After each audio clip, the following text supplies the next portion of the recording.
प्रतिदिन 5 घंटे 5 सत्रों में देखने का प्रयास भी कर रहे हैं।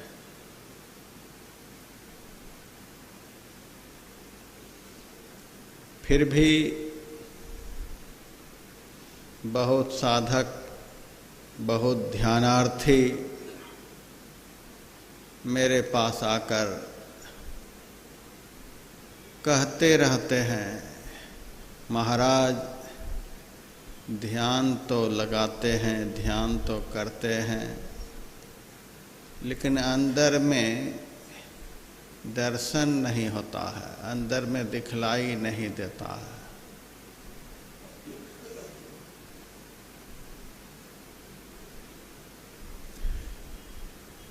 ताज्जुब की बात है, हम जिनको देखना चाहते हैं वे सब जगह होते हुए हमारे अंदर में भी हैं। इस शरीर को जन्म देने वाले हमारे पिता हमसे भले दूर हों, हमारी माँ हमसे भले दूर हों, हमारे मित्र, हमारे संबंधी हमसे भले दूर हों, संसार के जितने भी शरीर से संबंधित व्यक्ति और वस्तु हैं वे भले ही हमसे दूर हों, लेकिन हमारे जो आराध्य देव हैं, हमारे जो उपास्य देव हैं, वे तो कभी हमसे दूर हो ही नहीं सकते। सबसे निकट यदि हैं तो वे हमारे आराध्य देव हैं, वे हमारे उपास्य देव हैं, और वे हमारे अंदर में भी हैं। लेकिन शिकायत ले करके आते हैं, हमें दर्शन नहीं होता है। अंदर में हैं,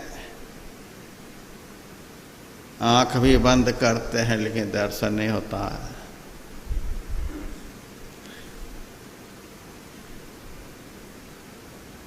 दर्शन नहीं होता है तो इसका मतलब यह नहीं कि हमारे आराध्य देव हमारे अंदर से निकलकर कहीं दूसरे के अंदर में घुस गए। वे सब के अंदर में विराजमान है, 24 घंटे विराजमान है।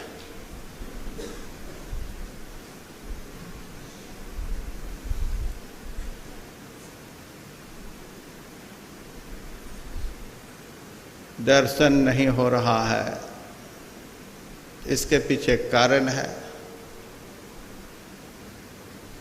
प्रतिदिन किसी सत्र में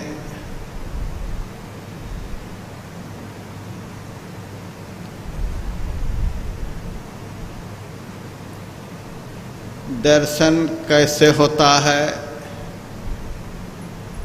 इस विषय पर चर्चा करता हूँ। प्रतिदिन कभी सुबह के सत्र में, किसी दिन अपराह्न काल के सत्र में दर्शन क्यों नहीं होता है इस विषय पर चर्चा करता हूँ। सुबह भी आप लोगों ने सुना था, हमें अंदर में दर्शन क्यों नहीं होता है।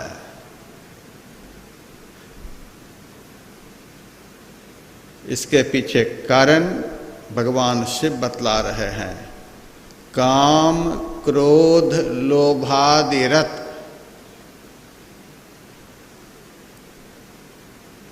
विविध इच्छाओं के तरंग में हम तरंगित होते। कभी कुछ इच्छा मन में उत्पन्न होती है तो वह वस्तु पाने का मन में होने लग जाता है। कभी कुछ इच्छा मन में उत्पन्न होती है, कभी कुछ इच्छा मन में उत्पन्न होती है। जब से सोकर उठते हैं, जब तक फिर सो नहीं जाते हैं, तब तक कुछ न कुछ इच्छा मन में उत्पन्न होती ही रहती है और उसी इच्छा के पीछे भागते रहते हैं। इच्छाओं के गुलाम हो गए, जो जो मन में होता है वही सब करने के लिए हम दिन रात उतावले रहते हैं। पहला कारण यह है, विविध इच्छाओं के वशीभूत। दर्शन अंदर में करने के लिए संसार के व्यक्तियों और वस्तुओं की सारी इच्छाएं समाप्त हो जाए, केवल एकमात्र दर्शन की इच्छा रह जाए, तब दर्शन होता है। सब इच्छा समाप्त हो जाए,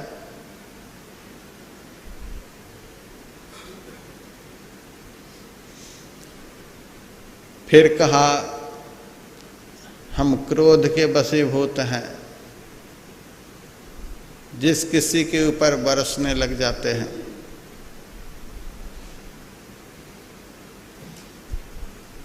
काम वासना की तृप्ति नहीं होने पर क्रोध विकार उत्पन्न होता है। तो कभी क्रोध के वशीभूत होकर किनके साथ क्या व्यवहार करना चाहिए, अंधे बनकर वह व्यवहार करने लग जाते हैं।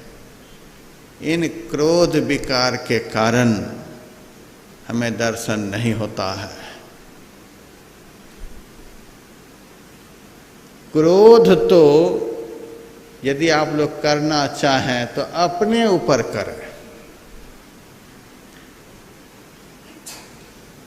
हमारा मन जो ध्यान के समय ध्यान में स्थिर नहीं होकर संसार की तरफ भागने लगता है, तो ऐसे मन के ऊपर क्रोध करें। हमारी आँख जिस रूप को देखना चाहिए उस रूप को नहीं देखकर इधर उधर भागने लगती है, ऐसी आँख के ऊपर क्रोध करें। हमारा कान सत्संग छोड़कर इधर उधर के शब्दों को सुनने में लगा रहता है, ऐसे कान के ऊपर क्रोध करें। अपनी सारी बहिर्मुखी निकृष्ट इंद्रियों के ऊपर हमारा क्रोध हो, जिन इंद्रियों के कारण अंदर में सब कुछ के रहते हुए हम कुछ भी नहीं देख पाते हैं। ऐसी कुत्सित, ऐसी निकृष्ट, ऐसी मलिन इंद्रियों के ऊपर हमारे अंदर आक्रोश होना चाहिए। लेकिन हम माता के ऊपर क्रोध करते हैं, पिता के ऊपर, भाई के ऊपर, बेटे के ऊपर, पत्नी के ऊपर, पति के ऊपर, न जाने किस किस के ऊपर।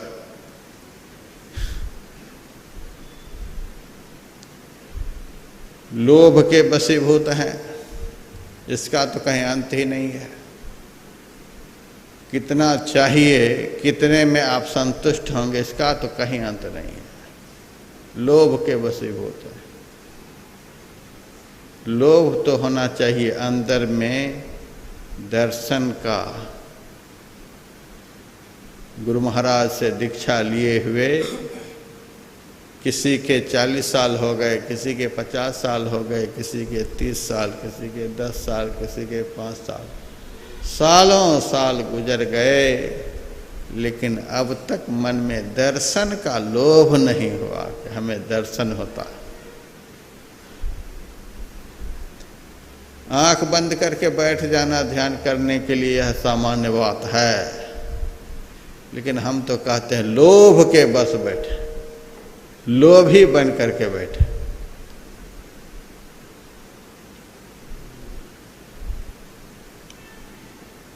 बिना दर्शन किए उठेंगे नहीं।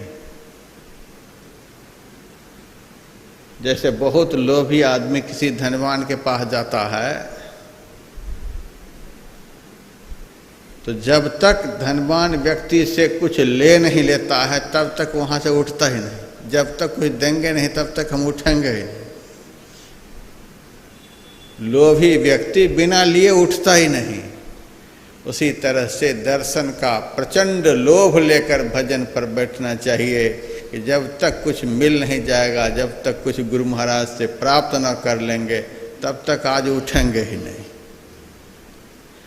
हम भजन को बिगाड़ कर भोजन कर लेते हैं, लेकिन भोजन को बिगाड़ कर भजन नहीं करते। काम धंधों से निबटते निबटते कभी अधिक रात हो जाती है। अब घर के लोग कहते हैं अब बहुत रात हो गई, क्या स्तुति प्रार्थना, क्या ध्यान, पहले खा ही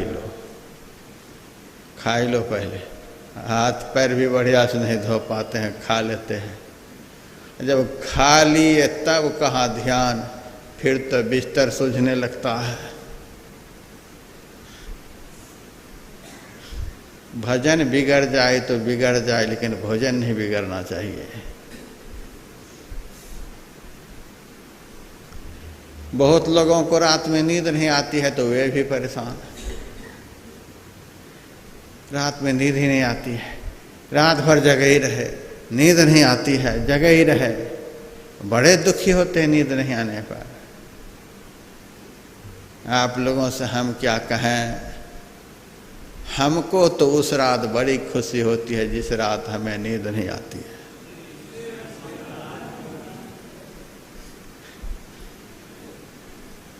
कितना सोए हैं, क्या कहा जाए, कितना सोए हैं, कितना सोएंगे जो आपकी नींद पूरी होगी।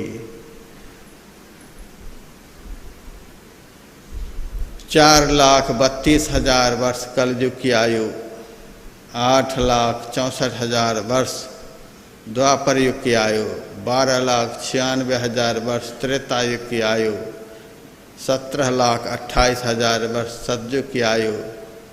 ये चारों युग हम लोगों के सामने 28 बार बीते हैं, धर्म ग्रंथों में लिखा हुआ है। और इतने युग सोते सोते ही हमारे बीते हैं, सोते सोते जन्म सिरायो, सोते सोते ही इतने युग हमारे बीत गए। यदि जगे होते तो अभी हम कहाँ होते पता नहीं। इस संसार रूपी रात्रि में जगने वाले तो एकमात्र संत हैं, सद्गुरु हैं, इनको नींद ही नहीं आती। मैं तो यह कहूँगा, जिस दिन सद्गुरु आंख बंद कर लेंगे उसी दिन सृष्टि का प्रलय हो जाएगा, कोई नहीं बचेंगे। ये जो हम लोगों को देख रहे हैं, इसीलिए हम लोग दुनिया को देख रहे हैं। अनादिकाल से हम सोते सोते चले आ रहे हैं। इस जन्म में भी देखिए,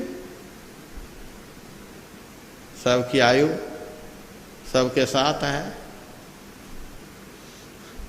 जन्मदिन मना करके लोग बड़े खुश होते हैं। 50वां बर्थडे, 60वां बर्थडे, बड़े खुश होते हैं। 60 मोमबत्ती जलाते हैं, बड़े खुश होते हैं। उनको यह व्यथा नहीं होती है, हमारे जीवन के 60 साल पानी में चले गए। सोते सोते हमने 60 साल गंवा दिया, कुछ हाथ नहीं आया। किसी के 50 साल बीत गए, किसी के 40 साल बीत गए। कोई किनारे पर भी सो रहे हैं, किनारे पर पहुंच गए, अब घंटी बजने वाली है तो भी सोए हुए। बूढ़े को भी बड़ी नींद आ रही है। यह सफर तो उनका तय होता है जिनको कभी नींद नहीं आती है। मीरा जब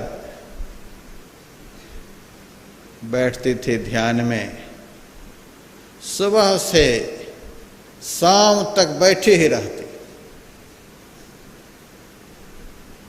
अंधेरा हो जाता, अंधेरा हो जाने के बाद मीरा रोते रोते कहती, शाम भये घनश्याम न आए, शाम भये घनश्याम न आए। फिर रोते रोते बैठ जाती ध्यान में। अब शाम में बैठ जाती तो सवेरा हो जाता। तब मीरा कहती, जागत रैन बिहानी।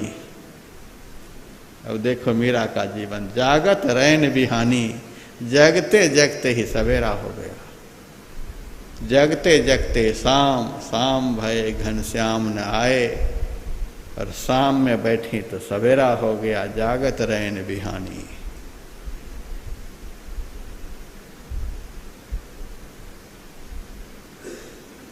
कबीर साहब की वाणी है, अन्न न भावे नींद न आवे, बार बार मोहि बिरह सतावे। भोजन अच्छा नहीं लगता है, जैसे भयंकर बुखार शरीर पर चढ़ा हुआ हो तो 56 भोग सामने रखने पर भी मन उधर जाता नहीं, उल्टी आने लग जाती है। अस्वस्थ तन में भोजन अच्छा नहीं लगता है, और जब स्वस्थ मन होता है, जब स्वस्थ भजन होता है, तब भी भोजन अच्छा नहीं लगता। अन्न न भावे, जैसे शरीर के बहुत अस्वस्थ हो जाने पर अन्न अच्छा नहीं लगता है, वैसे ही जब भजन करने की रुचि प्रबल हो जाती है तो भोजन अच्छा नहीं लगता है। अच्छा खाएंगे, अच्छा खाएंगे,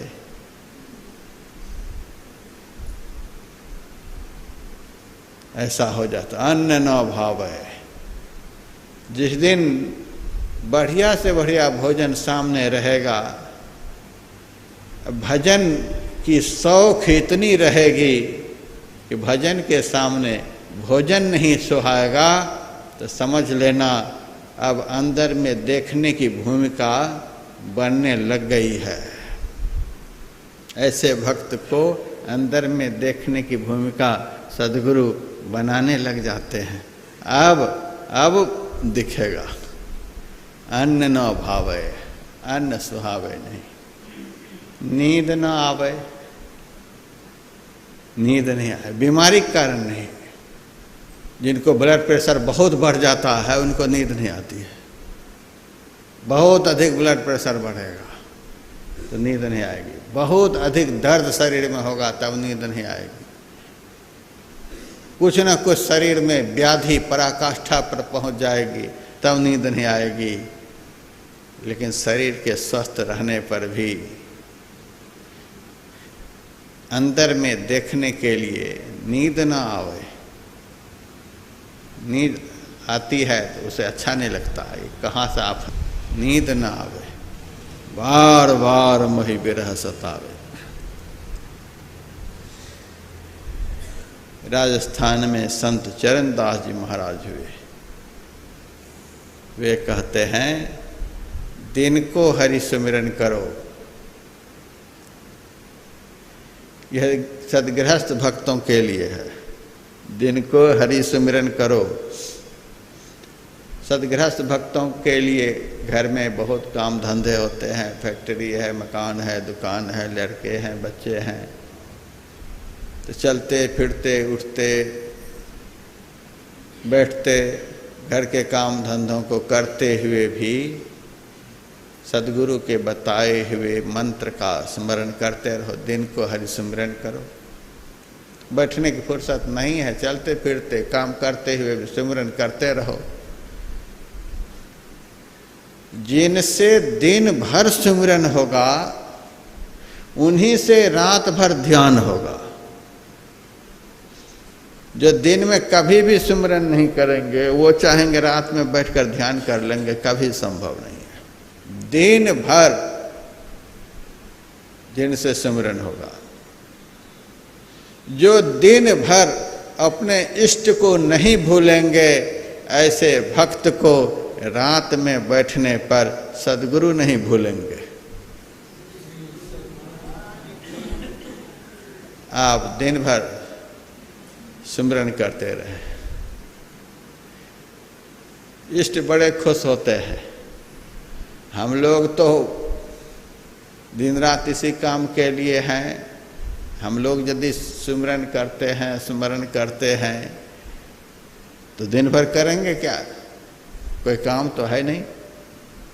तो हमसे तो थोड़े बहुत गुरु महाराज खुश होते होंगे, लेकिन जो संसार के सारे प्रपंचों को संभालते हुए भी अपने मन को सिमरन में बारंबार लगाते रहते हैं, उनसे गुरु महाराज ज़्यादा खुश होते हैं। जिनके माथे पर कोई वजन नहीं है, वह यदि पीछे मुड़कर देख लेता है, यह कोई बड़ी बात नहीं। लेकिन जिनके माथे पर बहुत वजन है और वह जैसे तैसे पीछे मुड़कर देख लेता है, तो यह बहुत बड़ी बात है। जिनके जीवन में संसार का कोई प्रपंच नहीं है, वह यदि दिन में सिमरन करता है तो यह कोई बड़ी बात नहीं।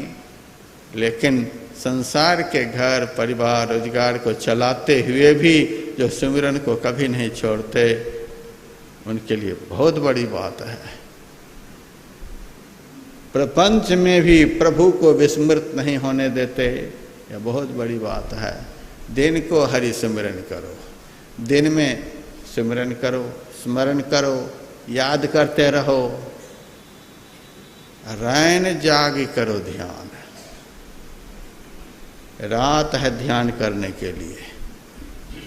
दिन का वातावरण थोड़ा हलचल पूर्ण रहता है तो उसमें एकाग्रता नहीं बनती है। रात का वातावरण शांत रहता है, सब सो जाते हैं, उस वक्त भजन होता है। सब सो जाएं तब आप जगें। पलटू ऐसी प्रीति कर पर धन चाहे चोर, 8 पहर निर्खत्र है जैसे चंद चकोर। जैसे चोर इस ताक में रहता है, सब सो जाए, घर के आदमी सो जाए तब हम निकलें, तो जैसे चोर इसी ताक में रहता है, सब सो जाए तो हम चोरी के लिए निकलें, उसी तरह से सच्चे भक्त जो होते हैं चोर की ही तरह, सब संसार के लोग सो जाएं तो हम बैठ करके भजन करें ताकि हमें कोई देखे नहीं। अभी आप लोगों ने पाठ में सुना, पाखंडी हरिपद विमुख जान है झूठ न साँच। पाखंड किसको कहते हैं? जब भजन प्रकट हो जाता है, भजन को प्रकट करने की भावना मन में उत्पन्न हो जाती है, तब वह भजन पाखंड का रूप धारण कर लेता है। हमें लोग देखे महाराज जी ध्यान में बैठे हुए हैं, दुनिया को दिखाने के उद्देश्य से जो भजन किया जाता है,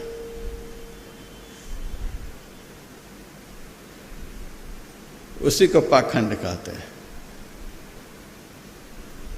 यहाँ आप लोग बैठे हुए हैं, यहाँ तो सब बैठे हुए हैं, सब बैठते हैं, इस बैठने को पाखंड नहीं कहेंगे। इसको तो मैं कहता हूँ सामूहिक धरना प्रदर्शन। सामूहिक तौर पर धरना प्रदर्शन। बहुत बड़े ऑफिसर्स, बहुत बड़े लीडर जब बात को नहीं सुनते हैं तब लोग धरना प्रदर्शन करते हैं।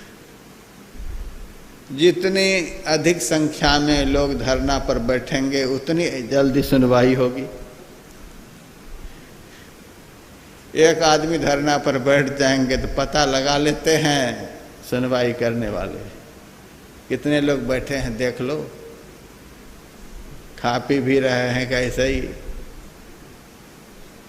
पता लगा लेते हैं। एक आदमी बैठे हैं, वो भी खूब मज़ा ले रहे हैं बैठ करके, अच्छा ठीक है, सालों लग जाएंगे तो अभी सुनवाई नहीं होगी। फिर पता लगाते 2, 4, 5 बैठे हुए हैं, अच्छा कोई संख्या बढ़ी है, देखते हैं। और जब बहुत संख्या में धरना पर बैठते हैं तब ऑफिसर लोग, लीडर लोग जल्दी से सुनते हैं। इतने सारे लोग प्रदर्शन में बैठे हुए हैं, धरना पर बैठे हुए हैं, यदि नहीं सुनेंगे तो पता नहीं ये लोग मिलकर के सत्ता न पलट दे। तो बहुत लोग एक साथ जब बैठते हैं जल्दी से सुनवाई होती है। हम तो कभी कभी सोचते हैं कि हे गुरु महाराज, हमारे अकेले के भजन से आप खुश नहीं हो रहे हो, सुन नहीं रहे हो, तो अच्छा चलते हैं ओंकारेश्वर और फिर देखते हैं आप कैसे नहीं सुनोगे। हमारे अकेले बैठने पर आपको दया नहीं आती है, अब 1000 मिल करके आपकी शरण में बैठेंगे। हजारों, इसको पाखंड बैठना नहीं कहेंगे, लेकिन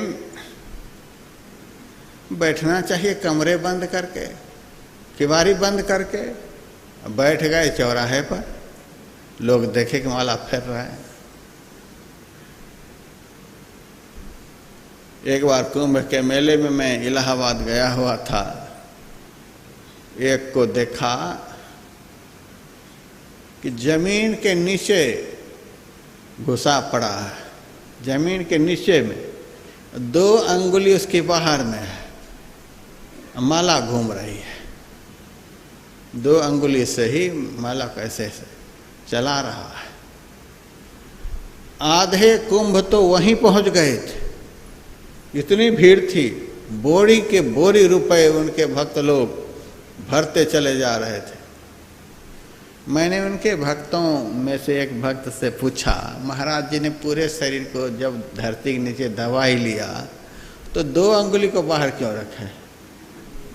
ये 2 अंगुली, इसको भी अंदर कर लेते, 2 को क्यों बाहर किए? लेकिन था बड़ा वह सरल सीधा। उन्होंने कहा खुदा की बात है, खुदा ही जाने। महाराज आप भी साधु हो और हमारे महाराज भी साधु हैं, साधु की बात तो अब साधु ही जाने। हम गृहस्थी, हम तो बोरी भरने वाले हैं साधु के पीछे, गृहस्थी तो साधु के पीछे बोरी भरने वाले हैं, तो हमको क्या पता है महाराज, आप ही बताओ कि 2 अंगुली क्यों बाहर किए?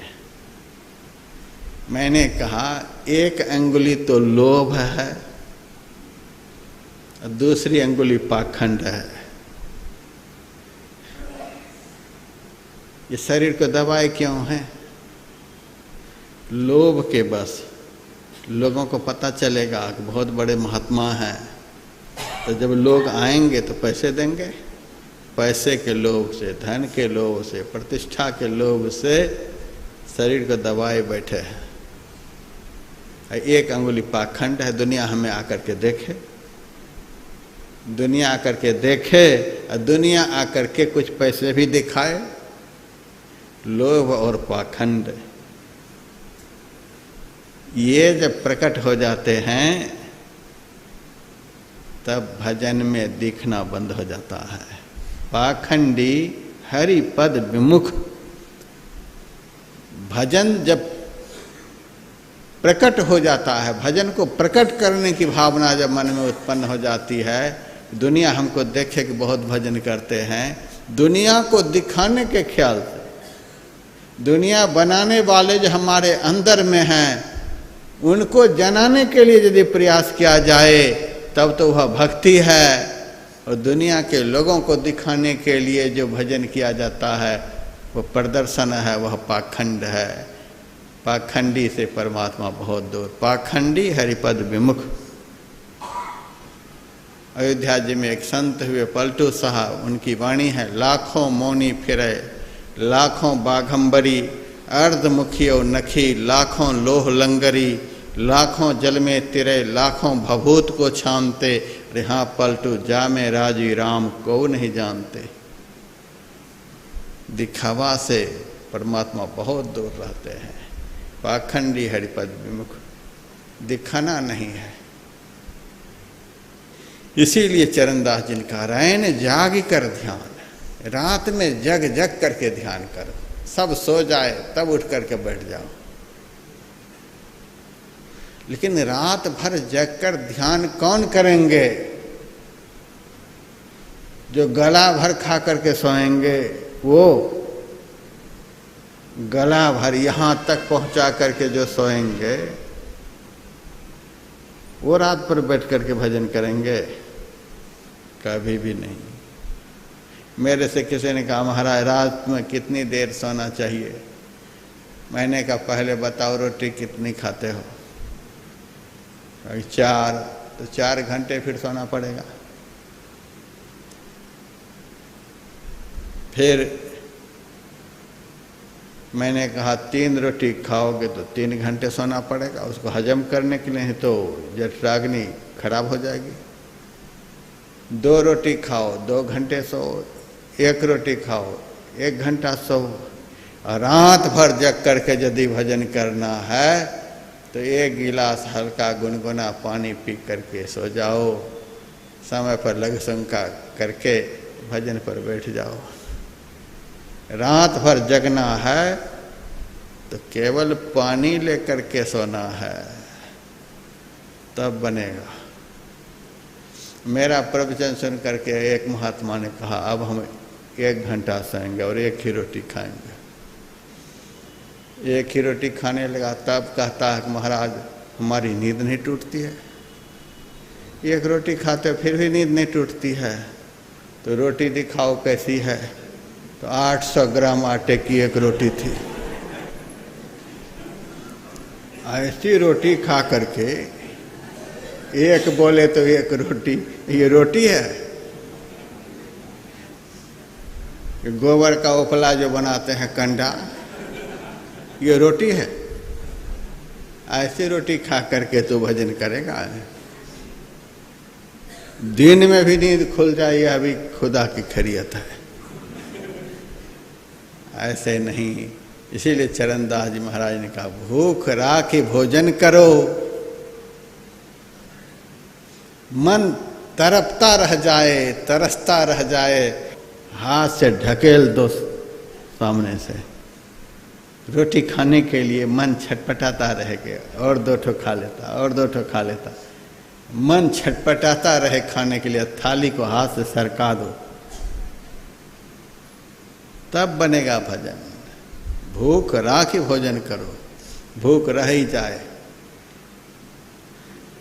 थोड़ो खाए तो कल्पे झलपे, घणो खाए ले रोगी, दोनों पखा के संत बिचारे, तेको बिरला जोगी। बहुत कम खाएंगे तो मन में होगा अरे कुछ खाया पिया नहीं, कुछ खाया नहीं। यह आरंभिक अवस्था वाले की बात है। बहुत अधिक खाएंगे तो नींद सताएगी, तो बीच का भोजन लो, न अधिक खाओ न कम। भूख राखी भोजन करो, भूख रह ही जाए, जीभ छटपटाती रह जाए और खाने के लिए, और हाथ धो लो, सो जाओ, तुरंत नींद खुलेगी।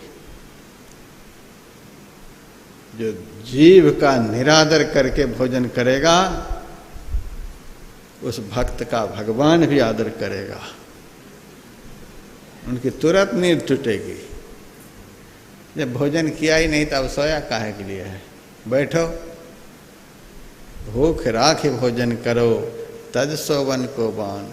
बान कहते हैं आदत को, सोने की आदत को छोड़ो, यह आदत पड़ी हुई है, यह आदत है। हमारे साथ का एक ब्रह्मचारी बहुत पहले था, पता नहीं कहाँ कहाँ वो मोबाइल पर पढ़ते रहता था कितना सोने से शरीर स्वस्थ रहता है, कितना सोने से शरीर स्वस्थ रहता है। 12-14 तक पहुँचाए, 12-14 घंटे। वह स्वस्थ क्या होगा? उसका मन इतना अस्वस्थ हो गया, उसका तन इतना अस्वस्थ हो गया, न घाट का रह गया न घर का रह गया, कहीं का नहीं रह गया। साधु को सोने में प्रेम हो, फिर सद्गृहस्थ और साधु में अंतर क्या रह गया? जगने के लिए साधु होता है, सोने के लिए संसारी होता है। इको सतगुरु जागता, होर जग सूता मोह पया। भूख राखी भोजन करो, तज सोबन को बान। सोने की आदत को छोड़ो, धीरे धीरे कम करो।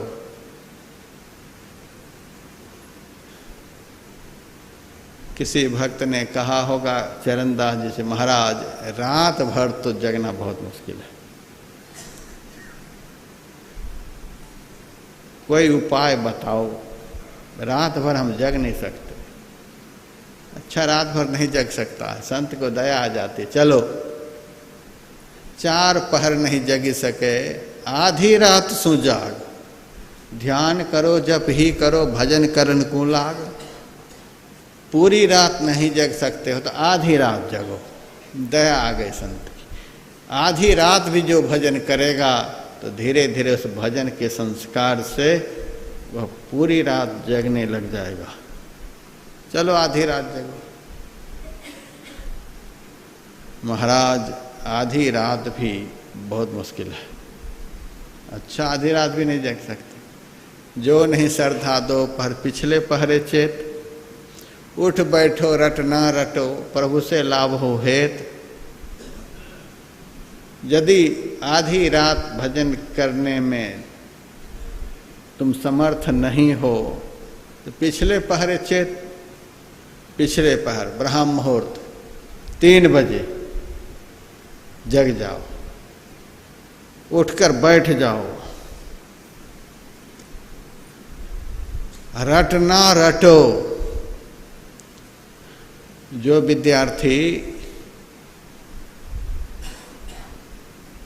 साल में 6 महीने ऐसे ही टाल मटोल करते करते समय को खपा देते हैं और परीक्षा का दिन नज़दीक आ जाता है तो विद्यार्थी अब बड़ा पश्चाताप करता है और बहुत मुस्तैदी के साथ बहुत मन लगा करके अब जो थोड़ा सा समय बचा हुआ है यदि इसमें बढ़िया से नहीं पढ़ लेंगे तो फेल कर जाएंगे।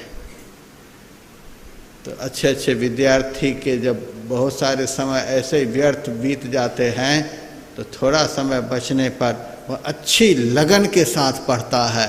उसी तरह से आहा हमने जीवन के मंगलमय 3 प्रहर को सो कर के गंवा दिया, अब 4था प्रहर जो है इसको बढ़िया से हम सफल करेंगे।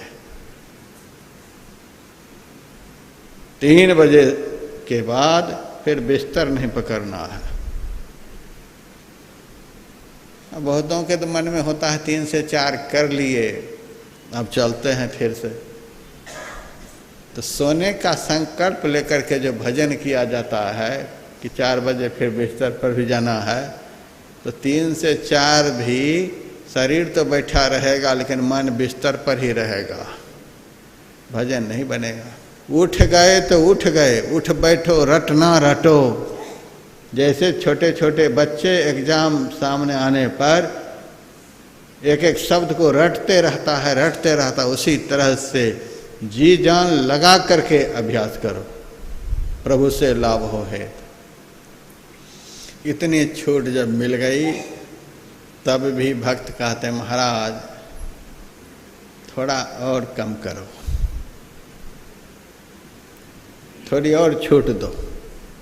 तब संत कहते हैं जागे ना पिछले पहर, करे न गुरु मत जाप, मुंह फाड़े सोबत रहे ताकू लागे पाप। अब छूट नहीं मिलेगी, छूट देते देते सेवक की गाड़ी छूट गई।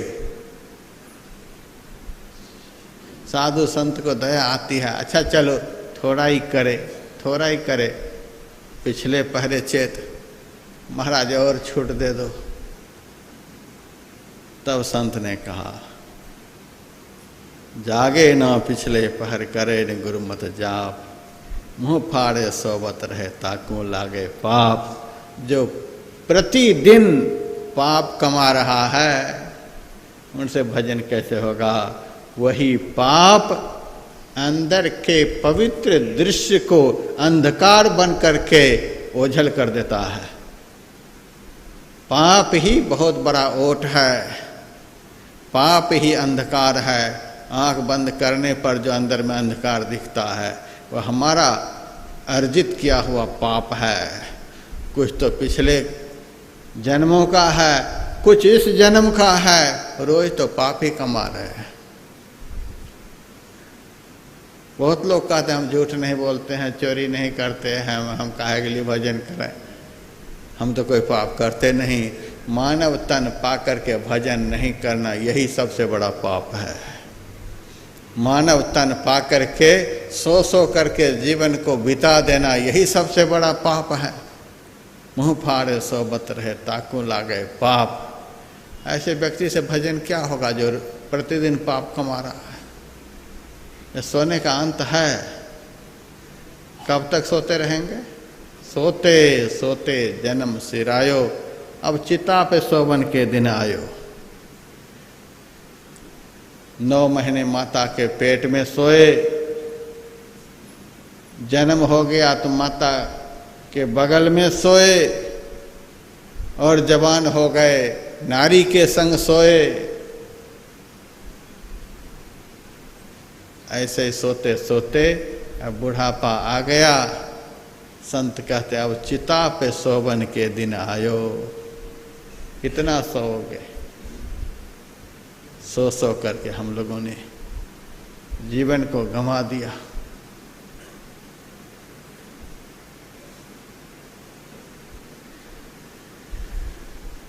काम क्रोध लोभादि रत, काम के बस, क्रोध के बस, लोभ के बस, मोह के बस, समग्र दुर्विकारों के बसीभूत होकर के हम जीवन के मंगलमय घड़ी को व्यर्थ गंवा देते हैं। और आखिर में कहा गृहासक्त दुख रूप शरीर को, दुख रूप भगवान शिव ने बतलाया। दुख का रूप जो यह शरीर है, इस शरीर में आसक्ति का रखना, यही एक कारण है जिस कारण से हम अंदर में कुछ नहीं देख पा रहे हैं। यह दुख रूप शरीर है। यह शरीर हमें मिला है किस लिए? सुख भोगने के लिए? नहीं नहीं, यह दुख रूप है। यह दुख देने वाला है। माता के पेट में दुख दिया, जन्म हुआ तब दुख दिया, बिस्तर पर लेटे रहे तब दुख दिया, अनेक प्रकार के रोग घेरे रहे तब दुख दिया। यह शरीर सब दिन दुख ही देता है। जिन जिन इंद्रियों से जितना सुख मिलता है, उन इंद्रियों से उतना अधिक दुख भी मिलता है। आँख से देखने में कितना आनंद आता है, बहुत बढ़िया इंद्री है आँख, और देखते रहो, दुनिया को देखते रहो। और आँख देने वाले अब आँख में ही रोग देंगे। आँख में जब दर्द होता है तो वह दर्द बड़ा विकट होता है। आँख का दर्द बड़ा विकट होता है। सुनने में भी बड़ा आनंद आता है। बेमतलब का सुनते रहो तो कान में दुख होगा, कान में भी दुख होगा। कान में जब दर्द होता है तो कान का दर्द भी बड़ा भयंकर है। और दांत से पापड़ चबाने में कितना आनंद आता है। और दांत में जब दर्द होता है तब दांत का दर्द भी बड़ा विकट होता है। एक माई तो आज मेरे से चूरन लेकर के गई, उनको पेट में दर्द था। पेट का दर्द भी बड़ा विकट होता है। ये शरीर सुख देता है कभी, कि पापी लोग शरीर में आसक्त होते हैं। यह दुख रूप, गृहासक्त दुख रूप, दुख देने वाले शरीर में जो आसक्त रहते हैं, उनको ध्यान में कुछ नहीं दिखता है। सुख देने वाले परमात्मा में यदि आसक्त होते तो जीवन और जन्म सफल हो जाता। दुख देने वाला यह शरीर है, इसमें हम आसक्त हैं। मरते दम तक चूरन चबाते रहते हैं। मनुष्य को जीने की कितनी इच्छा है, हमें तो बड़ा आश्चर्य लगता है। हम मरे नहीं, हम मरे नहीं, हम मरे नहीं। ऐसा चाहने से हो जाएगा? मरे नहीं। शरीर बचाए बच नहीं सकता, आत्मा मिटाए मिट नहीं सकती। इस शरीर में इतना आदमी आसक्त हो गया है, दिन रात थोड़ा सा कुछ हुआ तो दवाई दो, हॉस्पिटल ले चलो। ठंड लग रही है तो तुरंत गर्म कपड़े दो, गर्मी लग रही है तो एसी चलाओ। यहाँ भी बहुत लोग परेशान हैं। महाराज बड़ी गर्मी लगती है, बड़ी गर्मी लगती है। आप लोग आए हैं कहाँ से? बड़ी गर्मी लगती है। कहाँ से आए हैं जो बड़ी गर्मी लगती है? कोई दिल्ली से आए हैं, कोई कहाँ से आए हैं, कोई कहाँ से आए हैं। आपको पता है हम कहाँ से आए हैं? हम तो वहाँ से आए जहाँ चारों तरफ बर्फ है। अभी भी बिना रजाई के आँख नहीं लगती है किसी की। ऐसी बर्फीली जगह से महीनों बाद हम यहाँ आए हैं। सबसे ज़्यादा गर्मी तो हमें लगनी चाहिए। आज हमें देख रहे थे, पूरा बनियान हमारा, पूरी गंजी हमारे एकदम पसीना से तरबतर। हमें ज़्यादा गर्मी लगनी चाहिए। हमने कभी किसी से शिकायत की? सब लोग एसी चला रहे हैं। मेरे कमरे में घुसिए, गर्मी लगेगी आपको। महाराज आप एसी नहीं चलाते। इस शरीर में आसक्ति, भजन कैसे बनेगा? ठंडी बर्दाश्त नहीं कर सकें, गर्मी बर्दाश्त नहीं कर सकें, भूख बर्दाश्त नहीं कर सकें, प्यास बर्दाश्त नहीं कर सकें, दर्द बर्दाश्त नहीं कर सकें। आज भी दो चार आए कहने के लिए महाराज हालत खराब है, बैठते बैठते बैठते बैठते हालत खराब है। एक बार की ही ट्रेनिंग सेंटर पर पहुंच गए हैं तो हालत खराब नहीं होगा? पहले अभ्यास कभी किए नहीं, एक बार की ही पहुंच गए। जा रहे हैं ओंकारेश्वर ध्यान शिविर में, 5 घंटे ध्यान, 5 घंटे सत्संग, 10 घंटे एक बार की। नए नए नवयुवक की हालत खराब हो रही है। देखिए हमारे बगल में बैठा हुआ है, ये कभी शिकायत किया? पूरे पंडाल में सबसे छोटे यही हैं कि नहीं है? और कभी इन्होंने शिकायत नहीं की कि हमें गर्मी लग रही है, हमसे बैठा नहीं जा रहा है, दर्द हो रहा है। हमारे मंच पर के महात्माओं को देखिए, कभी कोई शिकायत नहीं। ये दिन रात अभ्यास करते हैं। एक बार की ही ट्रेनिंग सेंटर पर पहुंच गए ट्रेनिंग करने। अरे आर्मी की भर्ती जब होती है तो बहुत पहले से दौड़ धूप शुरू हो जाती है। एक बार की ही मैदान पर दौड़ने के लिए उतरे तो वह तो मार खाएगा ही। गृहासक्त दुख रूप, शरीर में जिनको आसक्ति है उनसे भजन बनना बहुत मुश्किल है। श्रीमदाद्य शंकराचार्य से शिष्यों ने पूछा था,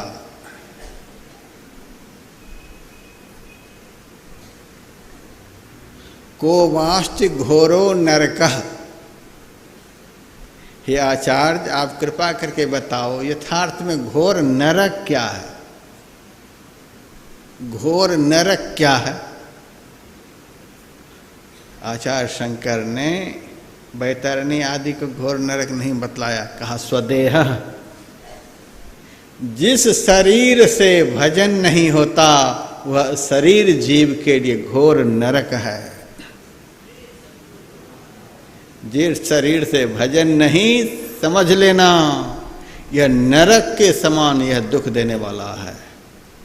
नहीं भजन करने वाले को मरने पर तो जो नरक दुख देगा वह तो देगा ही, जीते जी उनका शरीर ही उनको दुख देगा।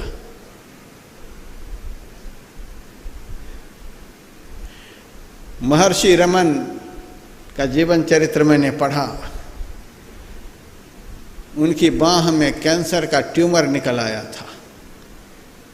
कैंसर की बीमारी किसी को हो जाए और डॉक्टर बता दे कि कैंसर हो गया है, आधी जान तो सुनकर के ही निकल जाती है। अब तो चले, बहुत जानलेवा बीमारी है। कैंसर का ट्यूमर निकल आया और महर्षि रमन बड़े आनंद में बैठते हैं, ध्यान लगाते हैं, सत्संग करते हैं, सब कुछ, उनको जरा भी गम नहीं है। एक माई को बड़ा कष्ट हुआ कि हमारे गुरुदेव को यह जानलेवा बीमारी हो गई। आए उनके पास, भगवान सुनने में आया है कि आपकी देह में यह बड़ा भारी जानलेवा रोग आया, आप तो महापुरुष हैं, इस बीमारी को ट्रांसफर भी कर सकते हैं। आपकी बाह में जो यह जानलेवा रोग आया है, यह रोग आप मुझे दे दो, हम मर भी जाएंगे तो क्या फर्क पड़ता है। और गुरुदेव जिस दिन संत इस शरीर का त्याग कर देगा, उस दिन धरती रसातल में चली जाएगी। आपके रहने से संसार का बड़ा कल्याण होगा। इसलिए गुरुदेव आप अपने शरीर की रक्षा के लिए आप अपना रोग मुझे दे दो। महर्षि रमन ने कहा, यह लेन देन हमारा तुम्हारे से नहीं है। शरीर तुम दिए हो, जो तुमको हम लौटा देंगे। जिनसे हमारा लेन देन है उनसे देखा जाएगा, तुम्हारे से हमारा कोई लेन देन नहीं है। इस शरीर का लेन देन हमारे परमात्मा से है, और परमात्मा को लौटाने के लिए क्या यह रोग ही है? जिस परमात्मा ने हमें 72 साल तक भजन करने का आनंद दिया, ध्यान का आनंद दिया, भोजन का आनंद दिया, भवन का आनंद दिया, इतना आनंद दिया जिस परमात्मा ने, उस परमात्मा को हम रोग लौटाएंगे? उस परमात्मा को तो यह सही सलामत आत्मा न्योछावर करेंगे। परमात्मा को लौटाने के लिए रोगमय शरीर है, परमात्मा को हम यही लौटाएंगे? नहीं नहीं, परमात्मा को तो यह आत्मा लौटाएंगे। शरीर के रोग उनको समर्पित नहीं करना है, और तुम्हारे से हमारा कोई लेना देना नहीं। माई रोने लगी। माई कहती है, भगवान इस रोग से बड़ा कष्ट होगा आपको। कहा, इस रोग से हमको कष्ट होगा? 72 साल तक हमने तिरुवन्नामलई की गुफा में यही किया है, यह रोग हमको दुख देगा? यह रोग हमारी बाह को हुआ है, रमन को नहीं हुआ है। रमन बाह में नहीं रहता, रमन तो परमात्मा में रमन करता है। परमात्मा में रमन करने वाले को शरीर के रोग का कुछ भी पता नहीं चलता। काया पैस कर्म सब नासे, जरा मरण के संशय गए, निरंकार निर्गुण अविनाशी। 3 लोक में ज्योति बरे। संत तो शरीर में प्रवेश करके शरीर के उस दर्जात को पार कर जाते हैं जिस दर्जात में अनेकों रोग इस जीव को दुख देता है। काया पैस कर्म सब नासे, शरीर में प्रवेश करके सारे कर्म बंधन को भस्म करके परमात्मा में रमन करते हैं। रोग उसका क्या बिगाड़ लेगा? रमन तो परमात्मा में रमन करता है। कैंसर हुआ है बाह को, महाराज फिर भी शरीर तो इस रोग के कारण छूट ही जाएगा। शरीर को रखो महाराज कुछ दिनों तक। महर्षि रमन ने कहा, जिस पत्तल पर आदमी भोजन कर लेता है उस पत्तल को समेट करके अलमारी में रखता है? नहीं नहीं, जब भोजन हो जाता है तो जूठा पत्तल को उठा करके कूड़ा में फेंक देता है। यह शरीर रूपी पत्तल जिस काम के लिए भगवान ने मुझे दिया था वह काम मैंने कर लिया। अब यह शरीर रूपी पत्तल संसार के कूड़ेदान में चला जाए, हमें कोई फर्क नहीं पड़ता है। देखो, संत को कोई आसक्ति नहीं, कूड़ा समझते हैं, ये जाए, अब शरीर का काम हो गया। गुरु महाराज के सामने 56 भोग ले करके हाथ जोड़े भक्त लोग खड़े रहते थे, लेकिन गुरु महाराज भजन की मस्ती में। कभी कभी 12 बजे रात में आँख खुलती थी, अरे आज मैंने भोजन नहीं किया। और सेवकगण तो सुबह से ही परेशान है कि आज महाराज भोजन नहीं किए, सरकार आज आपने भोजन नहीं किया। इतने भजन के आनंद में उन्हें पता ही नहीं चलता था कि हमने भोजन किया कि नहीं किया। रात के 12 बज रही है। अच्छा ले आओ। सेवकगण पूछते थे क्या भोजन में सरकार अभी ग्रहण करेंगे। गुरुदेव कहते थे कि सत्तू ले आओ। 12 बजे रात में सत्तू का और भी कुछ, हाँ दही ले आओ। एक तो रात में सत्तू खाना अपथ्य है, और फिर दही के साथ सत्तू तो महा अपथ्य है। सरकार और कुछ केले ले आओ, यह तो महा अपथ्य है। और कुछ थोड़ा शहद ले लो, रात में शहद लेना महा अपथ्य है। सारे अपथ्य मंगाते थे। लेकिन सब गुरुदेव की महिमा को जानते थे। जिन्होंने भजन को ही जीवन का पथ्य बनाया, उनको ये संसार का कुपथ्य क्या बिगाड़ेगा। चलो कोई बात नहीं, सबको मिला करके चम्मच में लेकर के गुरुदेव के मुंह में डालते थे, और गुरुदेव समाधि में चले गए। इतना ताम झाम हुआ, उसके बाद चले गए समाधि में। जो मुंह में एक चम्मच डाले तो वह भी नीचे गिर गया। अब उठा करके रख दिया गया। फिर कब तक आंख खुलेगी पता नहीं। ऐसे समाधि सिद्ध संत हमारे गुरुदेव थे। शरीर में कोई आसक्ति नहीं। 20 किलो के लगभग उनका शरीर हो गया था। हड्डी के नीचे मांस चला गया था, ऐसा शरीर।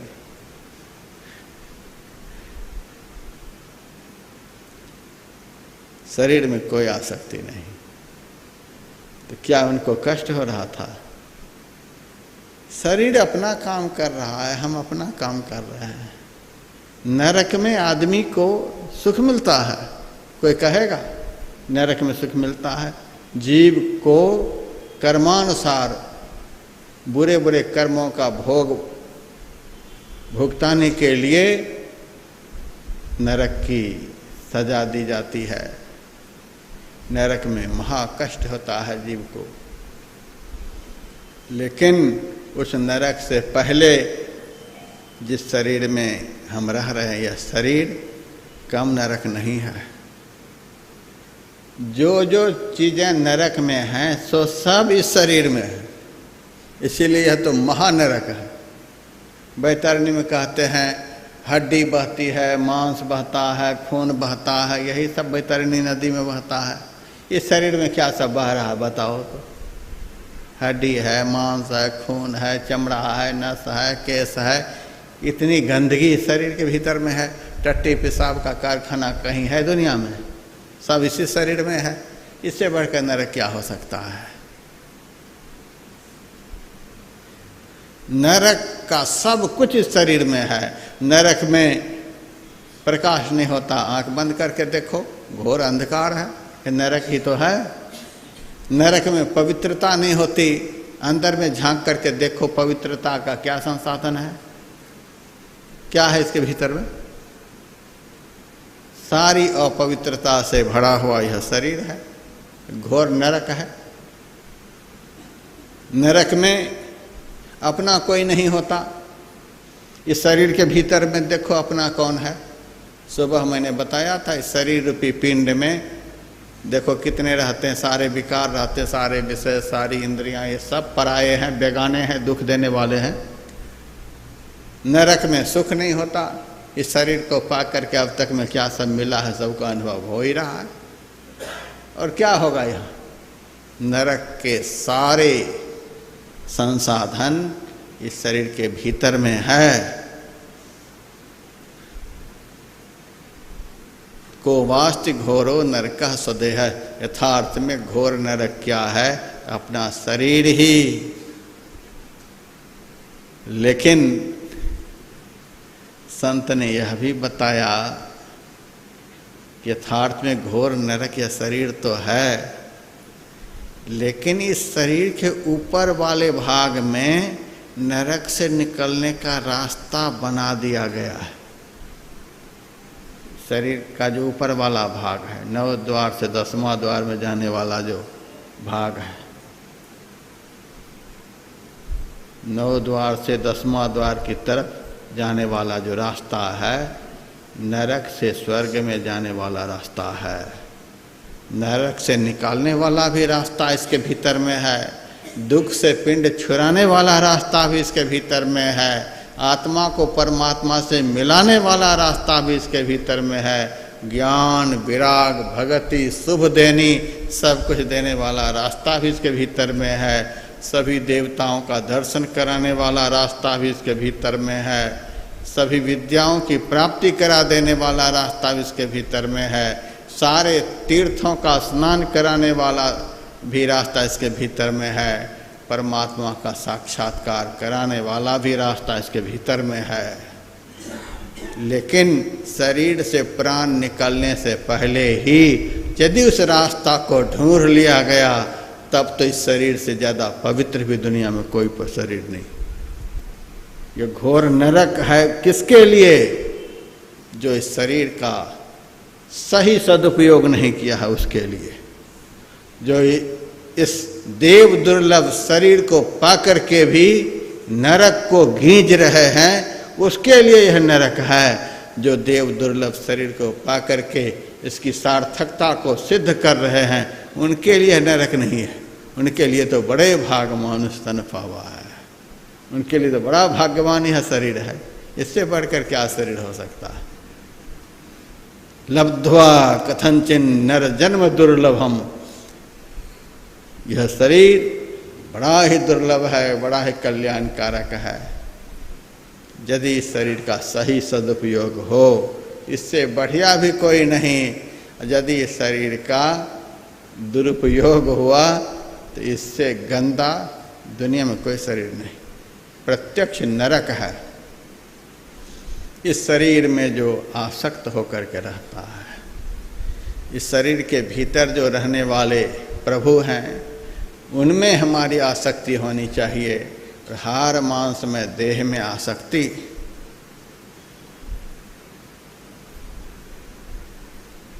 एक बुढ़ा को कबीर साहब ने दर्पण में अपना मुंह देखते हुए देखा। कबीर साहब ने कहा, मुखड़ा क्या देखे दर्पण में, दया धर्म नहीं तन में, मुखड़ा क्या देखे दर्पण में। क्या देख रहे हो दर्पण में अपने को? क्या देख रहे हो? नाक में क्या है? हड्डी है, मांस है, चमड़ा है, गाल में देखो क्या सब है। जो जीवन मिला था भगवान के दर्शन के लिए, उस जीवन को पाकर के तू हड्डी को देख रहा है, चमड़ा को देख रहा है, मांस को देख रहा है। पापी क्या देखे दर्पण में? क्या देख रहा है?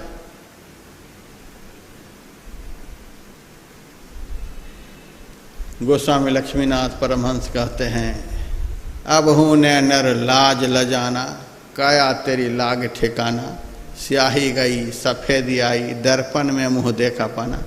देख तो मुँह में, देख तो दर्पण में अपना मुँह को, अब मुँह कैसा रह गया। एक बूढ़ा को मैंने देखा, नहा धो करके आया, खाने के लिए बैठ गया। मैंने मजाक किया उनसे, आप नहीं मुँह देखे दर्पण में, नहा करके आए तुरंत खाने के लिए बैठ गए। क्या देखें अब महाराज, अब देखने लायक क्या रहा। दांत झड़ गए, बाल सफ़ेद हो गए, गाल भीतर घुस गए, देह में झुर्रियाँ पड़ गईं।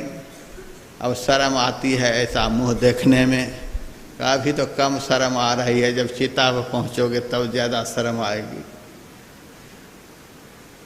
अब क्या देखने लायक रह गया। कहते हैं ऐसे नरक कुंडवत शरीर में जो आसक्त रहता है, उनको ध्यान में कुछ नहीं दिखता है। फिर कहा, काई विषय मुकुर मन लागी। भगवान शिव कहते हैं दूसरा कारण। पहला कारण ये सब काम क्रोध मद लोभ रत गृहासक्त दुख रूप, इन कारणों से भक्त को ध्यान में दर्शन नहीं होता है। दूसरा कारण बताते हैं, काई विषय मुकुर मन लागी।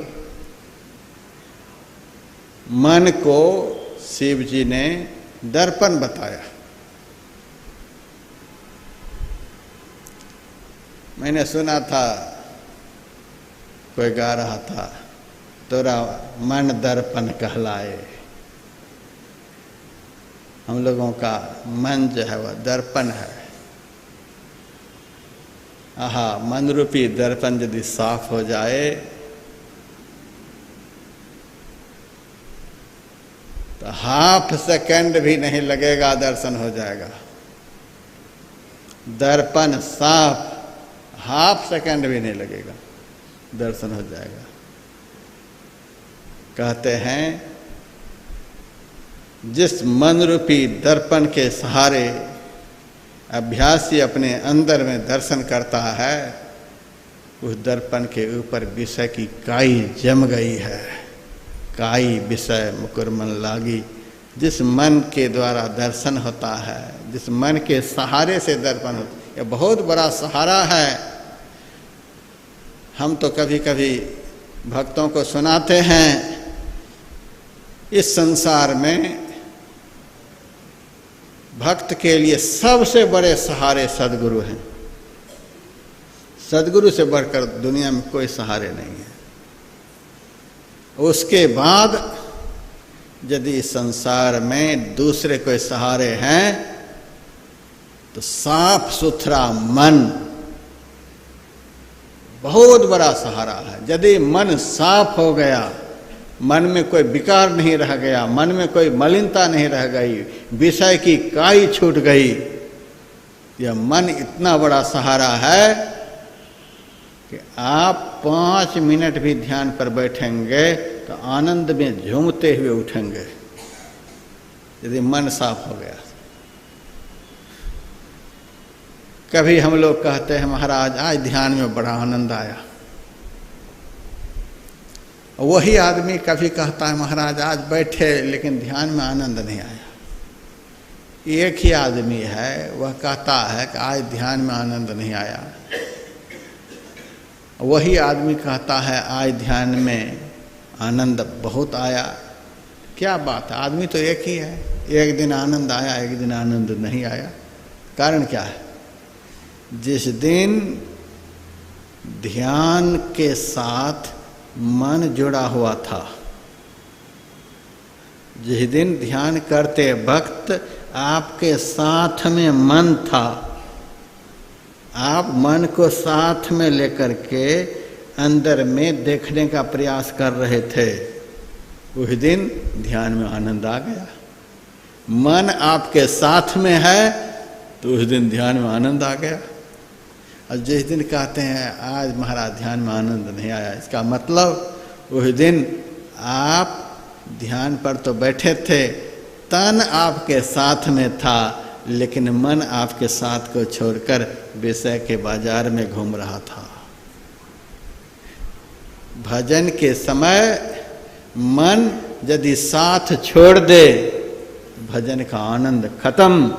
भजन के समय यदि दुनिया का कोई साथ दे चाहे नहीं दे, मन साथ दे दे, आनंद का फव्वारा फूट पड़ेगा। ऐसा यह मन है। इसीलिए कबीर साहब ने कहा, मन आवे मन जाए मन ही बटोरो रे, मन बुड़वे मन तारे मन ही निहोरो रे। मन आता है कभी कभी अंदर में, एक बार झांक करके देखता है कि भगत जी बैठा है कि नहीं बैठा है,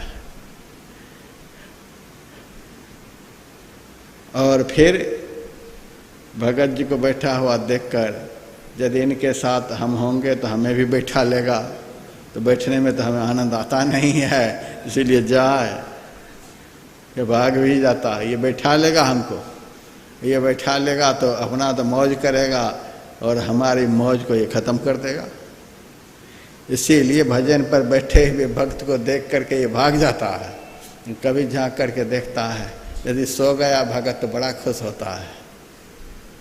ध्यान पर बैठे बैठे सो गया तो मन बड़ा खुश होता है, अच्छा अब इनकी खोपड़ी पर हम नाच करते हैं। मन आवे मन जाए मन ही बटोरो रे। कबीर कहते हैं मन भजन के समय कभी आ जाता है। यदि मन आ गया भजन के समय, आपके साथ हो गया तो बड़ा आनंद आएगा। साथ छोड़ करके यदि चला गया तो फिर सारा आनंद पर पानी फेर देगा। मन आवे मन जाए, ये आने जाने वाला जो मन है इसको बटोरो,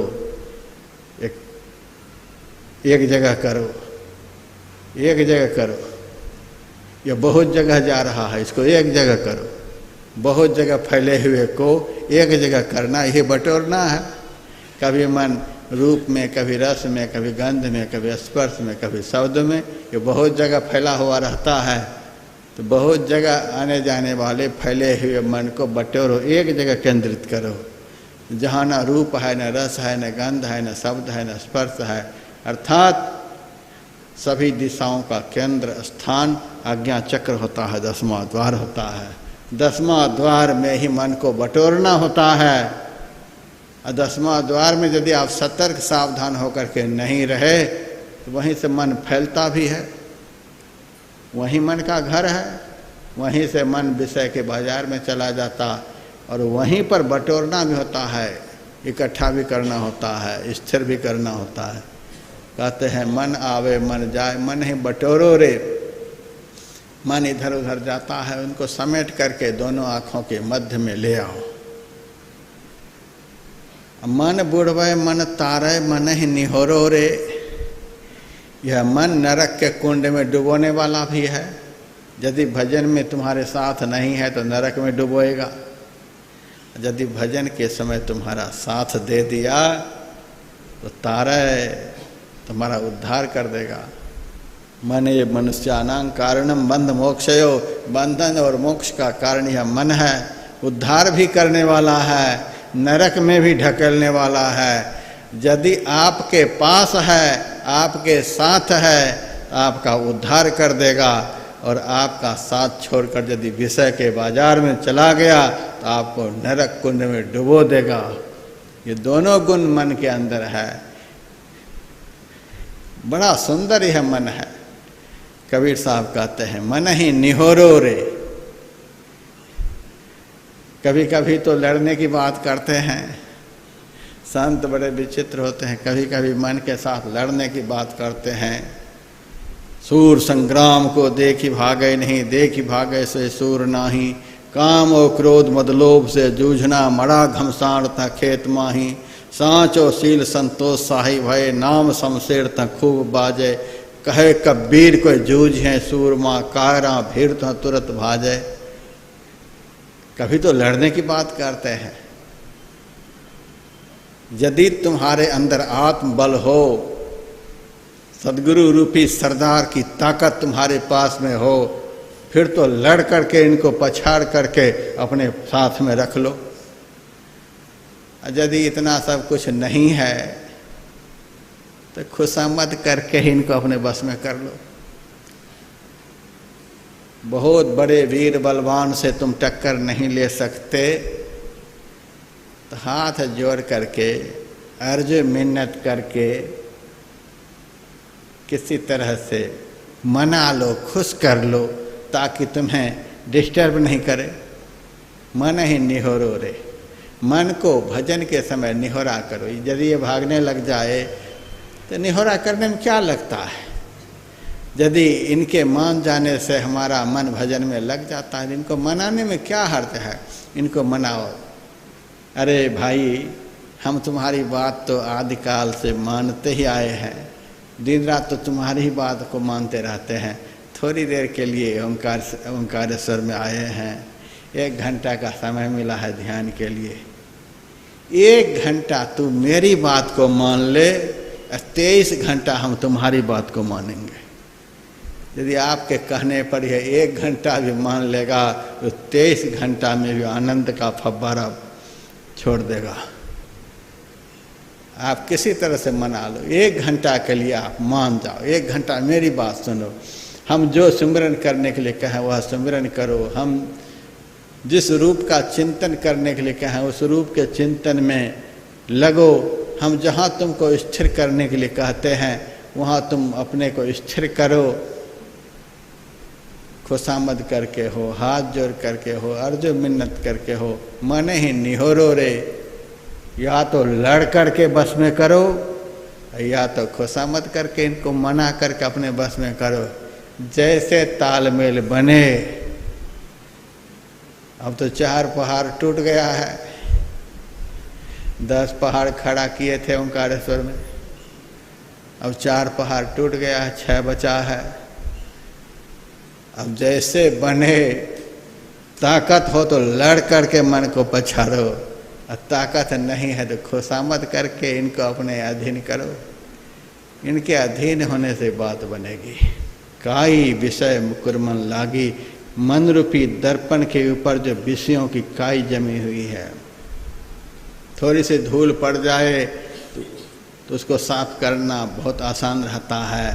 और जब धूल बहुत दिनों से पड़ते पड़ते जम जाती है तब उसको साफ करने में समय लगता है। अनादिकाल से विषय की काई जमी हुई है, समय तो लगेगा ही, छटपटाने से काम नहीं बनेगा, समय लगेगा। जो दर्शन देखा चाहिए तो दर्पण माजत रहिए, दर्पण में लागी काई तो दर्श कहाँ ते पाई। जब काई जम गई है तो समय लगेगा, लेकिन लगे रहेंगे मांजने में, साफ करने में, तो ऐसी काई भी नहीं है कि नहीं छूटेगी, छूट जाएगी। बहुत संतों ने छुड़ाया है तब संत बने हैं।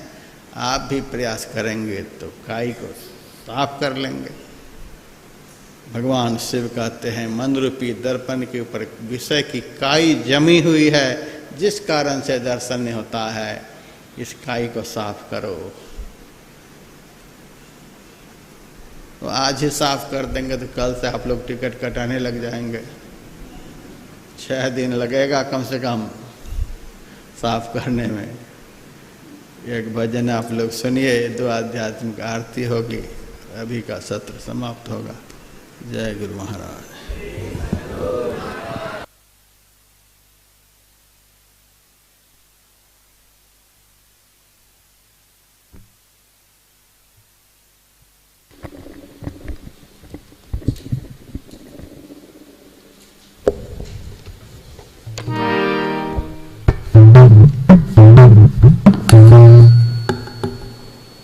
एक सूचना है, भागलपुर की बहन जी की तरफ से अनुभव प्रकाश, वचनामृत, धर्म किरीर, धर्मपद, धर्मरथ, क्या सब लिख दिया है, ये सब कहे लिखा है? हाँ, ये मोटी मोटी पुस्तक जो है, अनुभव प्रकाश, वचनामृत, धर्म किरीर, धर्मपद, धर्मरथ, ये सब पुस्तक जो लेंगे तो उस बहन जी की तरफ से चल हंसा निज देश, यह विलक्षण पुस्तक उनको फ्री में दी जाएगी। जिनको लेना है ले सकते हैं। और मुंबई के एक भक्त द्वारा त्रैमासिक पत्रिका पर छूट, अलौकिक जागरण पत्रिका फ्री में, कुछ लिखा ही नहीं था।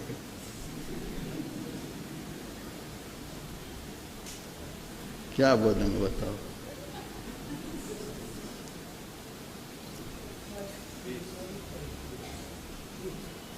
मुंबई के भक्त ने जो पत्रिका पर क्या छोड़ दिया है? 30 रुपए की पत्रिका है, 20 रुपए में ले सकते, ऐसे गजपट लगता है।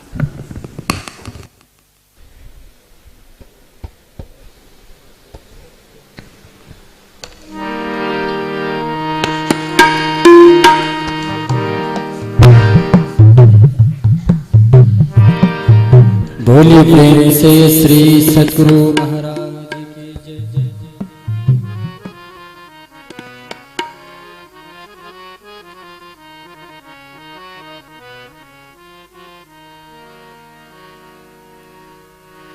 तोरा मन दर्पण कहलाए, तोरा मन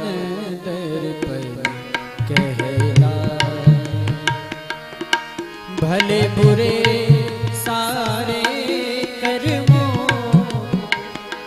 भले बुरे सारे कर्मों को देखे और दिखाए, तोरा मन दर्पण कहलाए, दर्पण कहलाए। भले बुरे सारे कर्मों को, भले बुरे सारे कर्मों देखे और दिखाए, तोरा मन दर्पण कहलाए, तोरा मन दर्पण कहलाए।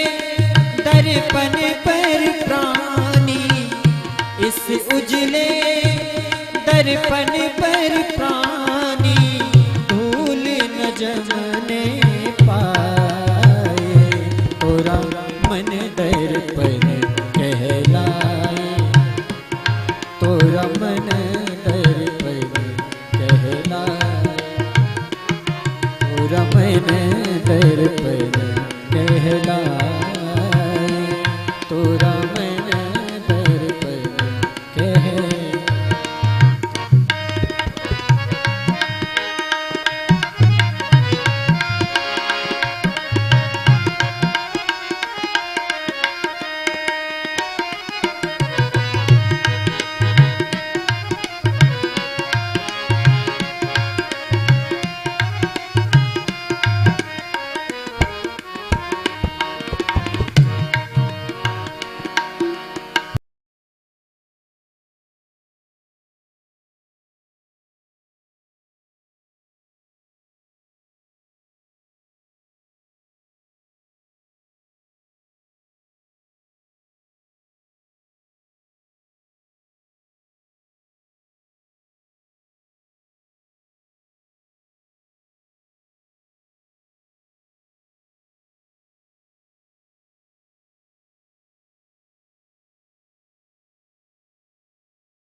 तोरा मन दर्पण कहलाए।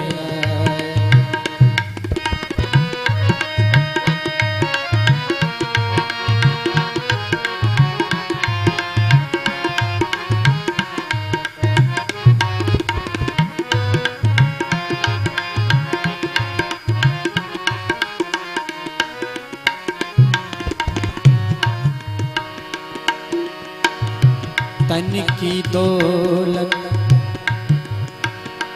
जल की छाया, मन का धन अनमोल,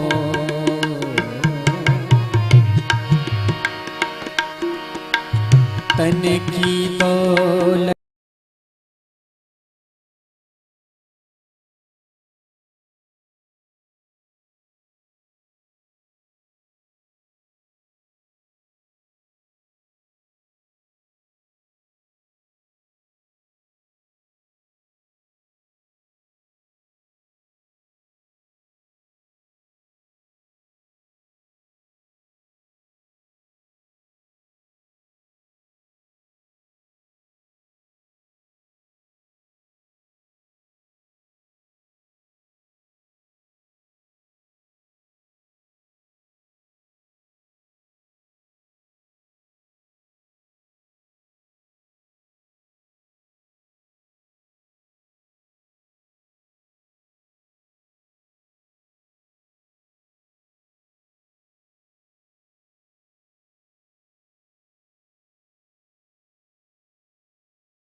दर्पण कहलाए, तोरा मन दर्पण कहलाए, कहलाए, कहलाए। आरती संग सतगुरु के कीजय, अंतर ज्योत होत लख लीजय, पांच तत्व तन अग्नि जराई, दीपक चास प्रकाश करी जय, गगन थाल रवि शशि फल फूला, मूल कपूर कलश धर दीजय, अक्षत नभ तारे मुक्ताहल, पोहप माल हियहार गुही जय, श्वेत पान मिष्टान मिठाई, चंदन धूप दीप सब चीजय, झलक झांझमन मीन मजीरा, मधुर मधुर धुनि मृदंग सुनी जय, सर्व सुगंध उरी चले आकाशा, मधुकर कमल केली धुनि धीजय, निर्मल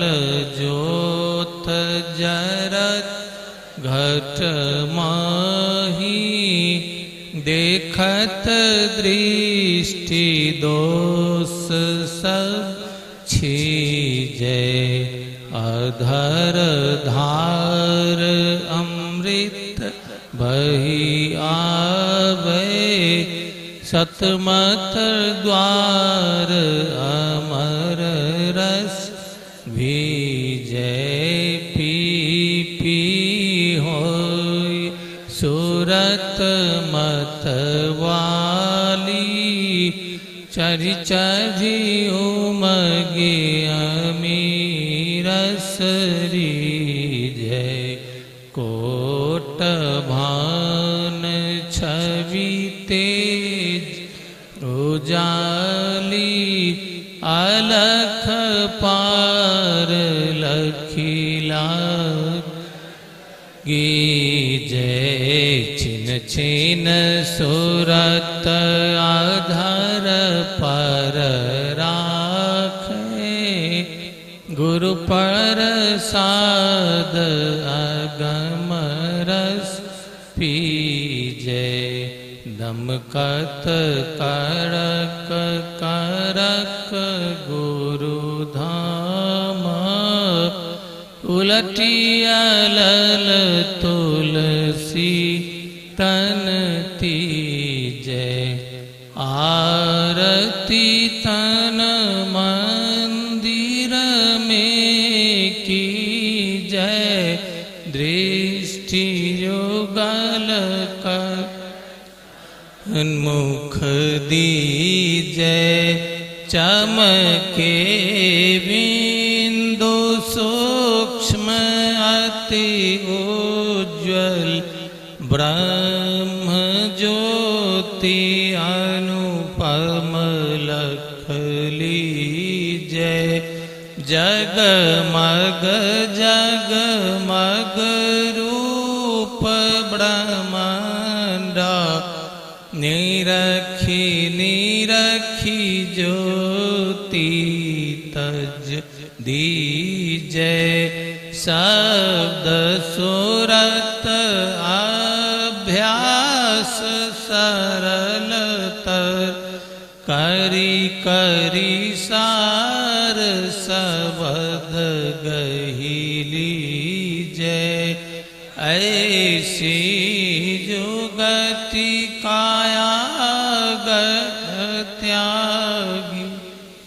भव भ्रम भेद सकल मल छीजै भव खंडन आरती निर्मल करी में ही अमृत रस पीजै आरती तन मंदिर में की जय दृष्टि युगल कर सन्मुख दीजै।